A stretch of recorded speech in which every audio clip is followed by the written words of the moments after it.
Okay, so you know how you're heading to that gallery soon, right? Yeah. I thought it might be fun to like do a little deep dive into sculpture and 3D art before you go, Oh, cool. just to like get us thinking about it. What? We actually have this PDF from like a year 6 art class. Oh, wow. I know, right? But it's actually pretty interesting. You'd be surprised by like how much you can learn from these simple sources sometimes. Right. Sometimes the most basic stuff is where you can find the coolest insights. Totally. Yeah. So, okay, let's jump in. First things first, what exactly makes a sculpture a sculpture? Our PDF says it's all about how the artist shapes and forms the materials. Yeah, definitely. Like, think about Michelangelo chipping away at that marble to create David, Right. compared to, like, Picasso assembling random objects to make a statement. Both are sculpture, even though the approaches are so different. So it's more about the three-dimensionality of it. Exactly. It's about bringing an idea into the physical world, shaping it, and letting people experience it from all angles. That makes sense. Yeah. Our PDF also mentions relief, which I always kind of forget about. Relief. It's like a halfway point between a flat painting and a full-on sculpture. Oh, I see. Think of those coins you have with images that slightly stick out. Right. That's relief. The artist is working with depth, but it's still attached to a background. Okay, that makes sense. The PDF also talks about assemblage. He calls it like a 3D collage. What are your thoughts on assemblage? Oh, assemblage. It's Yeah. so cool. It's like taking everyday objects and turning them into something completely new. Like, those shadow boxes by Joseph Cornell? Oh, yeah. They're filled with all these found objects, but together they tell a story or like capture a memory. It's so interesting how artists use objects to like bring back memories. Do you think that's a common thing in sculpture? Oh, definitely. Yeah. Sometimes it's very personal, like with Cornell. Yeah. Other times it's more about evoking a shared memory, like a cultural memory. Oh. Maybe they'll use specific objects with colors that trigger those familiar feelings in the viewer. I see. So it's not just about the object itself.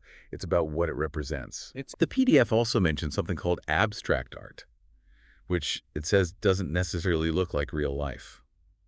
So like imagine you're in that gallery and you see a sculpture and it's totally abstract. What's going on there? Well, with abstract art, it's not about recreating what we see in the real world. It's more about expressing an emotion, an idea, or a concept. I see. Think about like a swirling abstract sculpture. It might not look like anything recognizable, but it can still convey like energy or movement. So it's about the feeling it evokes rather than the literal image. Exactly. That's so cool. And to arrange all these elements, whether they're abstract or more representational, the PDF mentions composition. Oh yeah, composition is key. It's how the artist puts everything together in a way that makes sense visually. It's not just randomly placing things. Right. They're thinking about balance rhythm, focal points, and how your eye moves through the piece. A good composition can make a sculpture so much more powerful. That's like the language of the artwork. That's so interesting. So the PDF gives us a list of notable artists to look into: Louise Nevelson, Judith Scott, Ian Kishonabare, Nicola Anthony Louise Bourgeois, and Romar Bearden. I'm really curious about Judith Scott and Louise Bourgeois. Can you tell me a little bit about them? Oh, those are some great choices.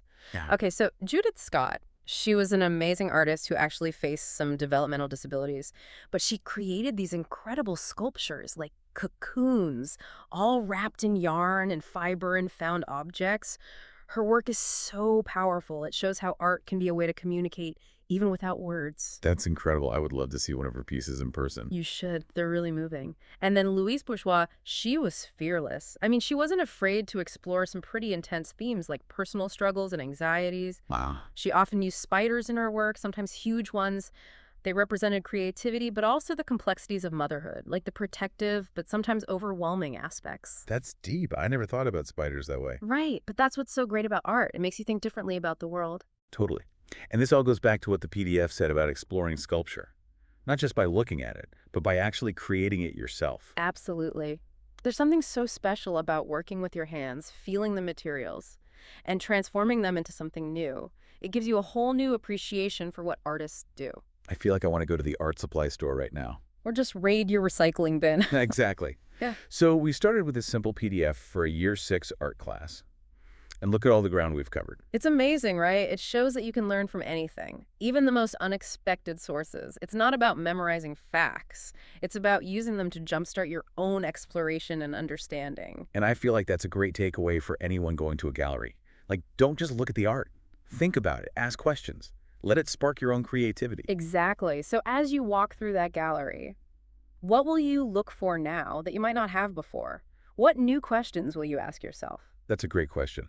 And I think that's what makes this deep dive so valuable. It's turned looking at art into a truly interactive experience.